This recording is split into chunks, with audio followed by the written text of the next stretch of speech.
Shalom, jumpa lagi dalam channel Klavos Sukacita.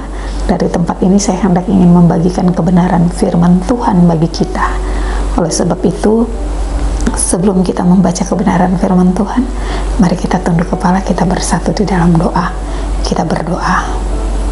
Dalam segala kerendahan hidup kami Tuhan, kami datang dan tersungkur di bawah kaki salib Tuhan.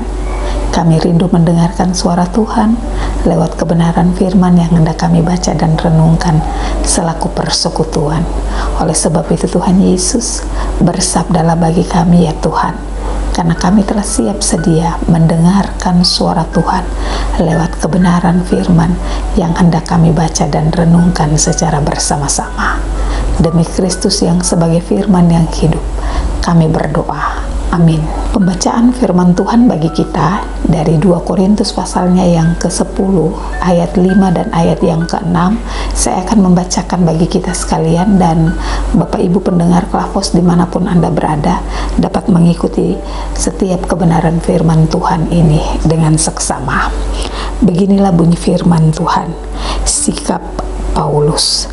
Ayat 5 dan ayat yang ke-6 berbunyi, kami mematahkan setiap siasat orang dan merubuhkan setiap kubu yang dibangun oleh keangkuhan manusia untuk menentang pengenalan akan Allah. Kami menawan segala pikiran dan menaklukkannya kepada Kristus, dan kami siap sedia juga untuk menghukum setiap kedurhakaan bila ketaatan kamu telah menjadi sempurna.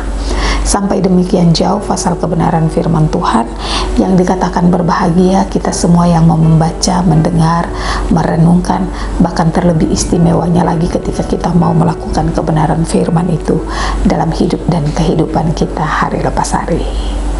Shalom Bapak Ibu para pendengar Klavos dimanapun Anda berada. Saya mengangkat satu tema dalam pembacaan firman Tuhan kita di saat ini dengan tema yang berbunyi, gunakan senjata yang diperlengkapi dengan kuasa Allah. Gunakan senjata yang diperlengkapi dengan kuasa Allah.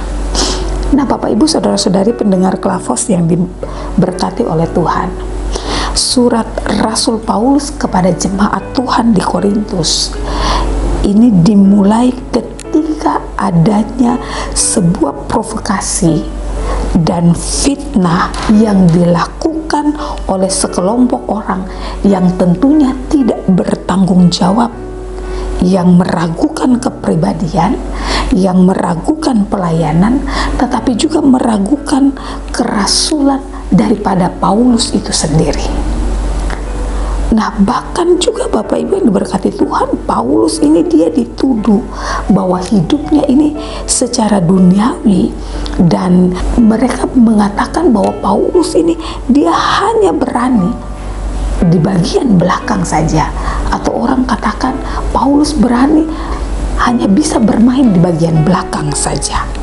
Tetapi Bapak Ibu yang diberkati oleh Tuhan, bahwa tuduhan itu dialamatkan kepada Paulus karena ada pihak yang ingin mempengaruhi jemaat di Korintus agar tidak mau lagi menerima pelayanan daripada Paulus itu sendiri. Akan tetapi Paulus berharap agar orang-orang atau jemaat di Korintus ini mereka mau mengubah sikap mereka terhadapnya, sehingga Paulus bisa datang dengan penuh kelemah lembutan.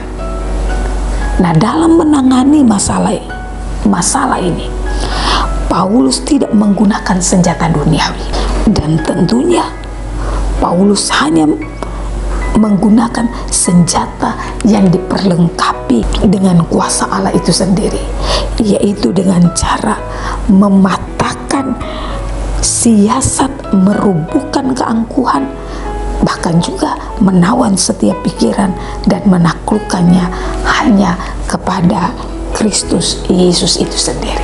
Pada ayat yang kelima yang tadi boleh kita bacakan secara bersama-sama.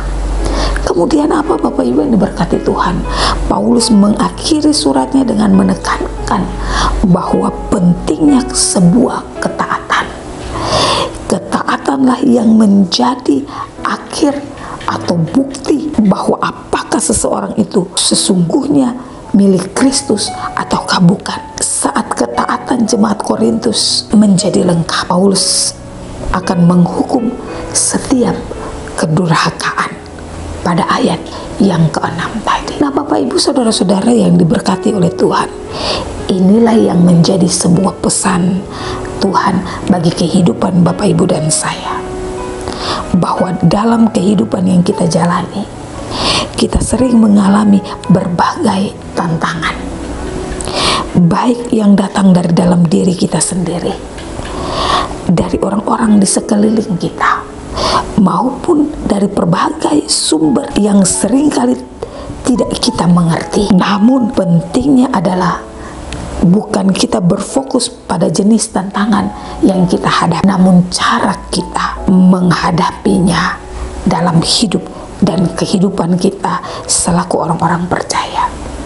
Mengapa Bapak Ibu yang diberkati Tuhan? Karena kita seringkali diperhadapkan dengan cara yang dunia gunakan pada umumnya. Namun lewat pembacaan firman Tuhan di saat ini, firman Tuhan mau mengingatkan Bapak Ibu dan saya untuk kita mau menggunakan senjata yang diperlengkapi dengan kuasa Allah dalam peperangan yang kita hadapi di dalam menapaki hari-hari hidup kita. Kalau kita perhatikan dari pembacaan firman Tuhan ini, bahwa problem yang dialami oleh Rasul Paulus ketika ia difitnah oleh orang-orang yang tidak bertanggung jawab dengan tujuan untuk menghancurkan pelayanannya, sungguh merupakan sebuah tantangan yang sangat serius. Bayangkan ketidakpercayaan orang-orang kepada dirinya, ini akan membuat Injil ini semakin sulit untuk disampaikan. Rasanya ingin sekali Paulus menghadapi lawan-lawannya sendiri, lalu dia ingin menyingkirkan. Bahkan kalau perlu, Paulus juga ingin membinasakan mereka. Namun apa Bapak Ibu yang diberkati Tuhan? Paulus belajar daripada setiap pengalaman yang telah Paulus lalui. Bahwa Bapak Ibu dan saya kita ketahui, sebelum Paulus dia bertobat, dia juga menjadi seseorang yang sangat pemberontak. Dari hal-hal inilah Paulus belajar. Paulus tidak mau menggunakan kekuasaannya. Paulus tidak mau menggunakan kekuatannya secara duniawi. Tetapi Paulus lebih memilih untuk berperang secara rohani dengan mematahkan setiap siasat orang dan merubuhkan setiap kubu yang dibangun oleh keangkuhan manusia yang menentang pengenalan akan Allah itu sendiri. Nah, tentunya Bapak Ibu yang diberkati Tuhan, Paulus melakukan hal ini dengan tujuan bukan saja agar musuh-musuhnya tidak memfitnahnya lagi, tetapi Paulus melakukan ini dengan pertolongan Tuhan. Paulus ingin agar musuh-musuhnya bertobat dan dapat dipakai menjadi alat kesaksian Tuhan. Maka oleh sebab itu Bapak Ibu yang diberkati Tuhan, dari proses perjalanan Paulus juga mau mengingatkan Bapak Ibu dan saya bahwa ketika kita menghadapi masalah, seringkali dunia dan orang-orang di sekeliling kita mau mencoba untuk menawarkan solusi. Namun lewat proses pembelajaran ini, firman Tuhan mau mengingatkan kita bahwa kita mau untuk bertindak tidak dengan cara duniawi, tetapi kita mau bertindak hanya dengan cara Tuhan dan untuk mencapai tujuannya Tuhan. Karena Bapak Ibu dan saya, kita hidup di dalam dunia ini bukan tidak ada tujuan hidup kita. Saya percaya bahwa tujuan hidup Bapak Ibu dan saya hanya satu dalam dunia. Bagaimana kita mau memuliakan Tuhan dalam sepanjang perjalanan hidup kita. Karena ketika kita di luar Tuhan, kita tidak dapat sanggup dan mampu untuk menapaki hari-hari hidup kita. Maka untuk melewati segala proses yang Tuhan kerjakan dalam hidup kita, Tuhan mau agar Bapak Ibu dan saya, kita mau tetap benar-benar berpegang teguh, memusatkan pola pikir kita perhatian kita, arah tujuan kita hanya berfokus kepada Tuhan. Kalau kita berfokus kepada Tuhan, otomatis Bapak, Ibu, dan saya, kita akan menghadapi segala persoalan hidup kita dengan senjata yang sudah Tuhan lengkapi dalam hidup ini.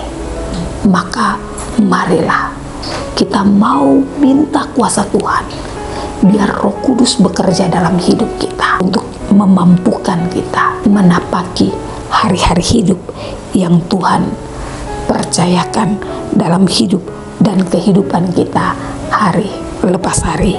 Libatkan kuasa Roh Kudus yang sudah Tuhan sediakan dalam hidupmu dan hidupku. Tuhan mempunyai firman, Dia memberkati kita. Amin. Kita berdoa. Kembali di hadapan Tuhan Allah, kami menaikkan ungkapan syukur kami atas kasih penyertaan perlindungan Tuhan. Kami sungguh sangat berterima kasih.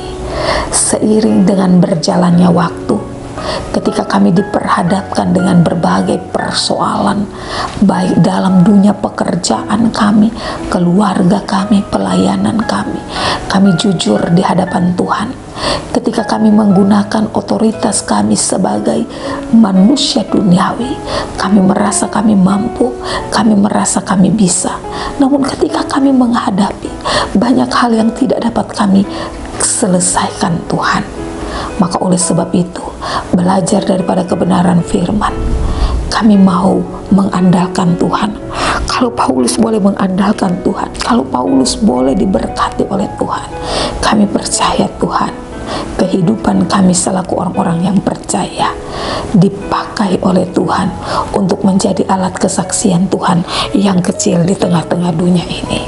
Oleh sebab itu, berkati hidup dan kerja kami, keluarga kami, tetapi juga dalam setiap gumul kami, Tuhan turut berperkara, mendatangkan kebaikan bagi setiap anak-anak Tuhan yang selalu berpengharapan hanya kepada Kristus sajalah.